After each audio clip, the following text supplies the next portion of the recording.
All right. Really don't have any injuries to throw at you here. McCole will practice today, and we'll just see how he does. I look forward to the challenge of playing Denver. We know defensively they're number one in passing defense, and a couple other categories in the pass game and defensive area. They're top notch, and then offensively. They've got good players. They've got great skill players and a good offensive line. So we've got to have a good week of practice, and special teams they're solid there too. So, and then with the coaching changes, I mentioned to the team that you're never quite sure what you're going to see. So you got to be kind of ready for anything and everything, and make sure you bring the energy in that you need. To take care of business. We're glad we're here at Arrowhead. Look forward to seeing all our fans out there. So that time's yours. When you say being ready for anything, like what do you tell your players? What do you coach them for? You hit the things the primary things that they've been doing, but you got to keep your eyes open. You just have to be aware of any adjustments. There might be a couple more sideline adjustments you have to make, or in-game adjustments that a guy might have to put on. So we'll see how it goes, but that's where we're at. So. Would you ever run across McCole Hardman?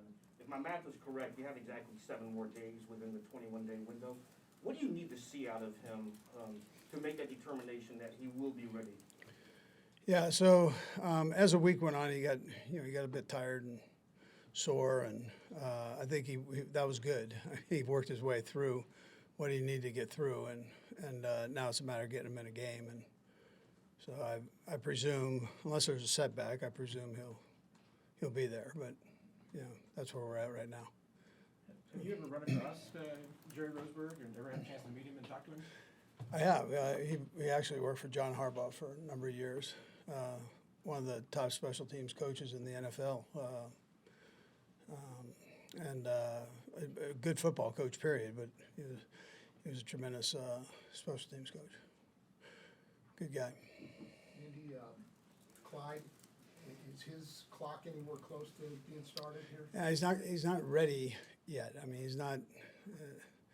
He's close, but not ready. The high ankle sprains, those are tough deals, man, on running back. So he's working through everything, and he's busting his tail. It's just not quite there yet. What are realistic options that maybe have Clyde available for the postseason, and maybe even Jody Fortson included in that group? I mean, there's a chance. There's a chance that happens. I mean, time will tell. See how things go here. Right now, neither one, ready to go. So. Andy, I saw a stat recently that you guys are leading the league in batted balls at the line of scrimmage. Yeah. How much is that practiced and worked on, and how much of that is just kind of understanding the down and distance situation and obviously being prepared for that if you don't get home? Yeah, Joe covers that. If you're not able to quite get to the quarterback, get your hands up, at least one, and and try to bat the ball down. And so that's part of his repertoire of things that he does in there with them. But it's been very successful. And I know before George kind of went on this sack thing that he's going, he had a few batted balls in there, which were big for us. And Carlos likewise. I mean, Yeah, I was going to follow up and say Carlos is known for that. How much does his addition and his play style might just permeate to the rest of the guys, especially someone like George? Yeah, sure. Well, they know the history of him doing it. I know the history of him doing it. He batted a few of ours down. I'm glad he's on our side, and so they know. And Carlos is a smart guy, talks to everybody, so I'm sure he's helped in that area. Your roster is kind of a halftime question here. Your roster's turned over a lot since Patrick became the starter. They'll probably turn over again a bunch more times while he's here. How do you approach that challenge, sort of knowing the reality is things are going to change and evolve while still trying to maintain an identity and still trying to accentuate what Patrick does? Sure. I think you go back to Brett and the people that he brings in. He knows the offense. grew up in the profession with this offense, in the NFL with this offense. So he has a pretty good feel of what needs to be fitted in there, and how guys, even though they might not have been in the scheme, but they have certain qualities there that would work for us. So, and then, you know, Pat's ability to kind of welcome everybody in. Kelsey welcomes everybody in. Those are now Patrick's become one of the old vets, but Kelsey's been the oldest vet, and he that's a comfortable thing for new guys coming in here, that they're not just going to be pushed aside, but that we're going to take your strengths and let's go, and then you can learn the other stuff as we go along. And is Patrick's, he's very talented in a lot of different ways. Does that make it a little bit easier to target guys? Because it kind of seems like whatever their strength is, Patrick will be able to Exploit it. Yeah. No, that's exactly right. Yeah, for sure. He he knows, he's got a keen eye on that stuff, and he's done it long enough now to where he's got a good feel on where a guy needs to be and how to get him there, and so he does a nice job with all that.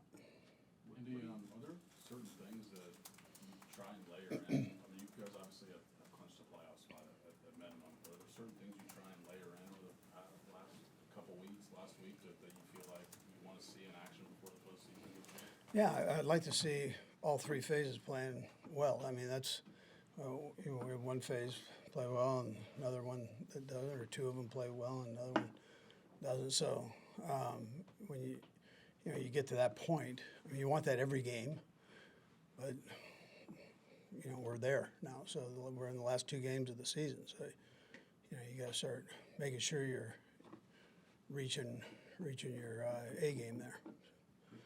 A couple more. What do you think has led to this late season surge for Jared McKinnon, and how important has a player has he become for you here? Yeah, he kind of did this same thing last year. He's a seasoned veteran. He knows, and he's had good people that could get in and play and spot him and so on. But I would tell you this, from a professional standpoint, he's phenomenal. His study habits, and then for your question, taking care of his body. He is meticulous about how he goes about that. And it's a great example to these young guys. Can you talk about the mentorship portion of it? I talked to Isaiah after the game last week, and he said he's leaned on Jarek a little bit for that mentorship and asking how to navigate through things. How much have you seen from him? Yeah, he's willing to share. That's again, he's not threatened by the other guys.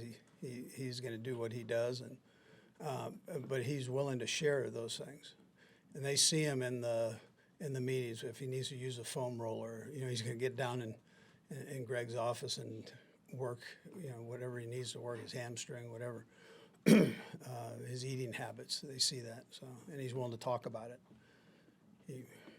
He likes to talk. Last two, we'll go Jesse and then. Andy, big picture, just where do you see Sky Moore and his rookie progression? Yeah, I really like what I've seen here the last few weeks. He's gotten better every week, better understanding of the offense. We've seen some zone teams and kind of how to fit in the different holes as an inside receiver. He's getting better at that, and I like that. And then he's had a few of the jet sweep things, and he was stretching them out, where it would have been good in Canada, but not here, So now he's hitting that son of a gun up in there. So that's a good thing. Last one, Sam. Andy would ask you this every year, but one job is open now. I'm just wondering, over the course of this last year, as much as you want to see Eric get another job, I know his focus here is Sure. right now, but have you studied to try and figure out maybe a different approach, something that helps him out? Just what's that process been like?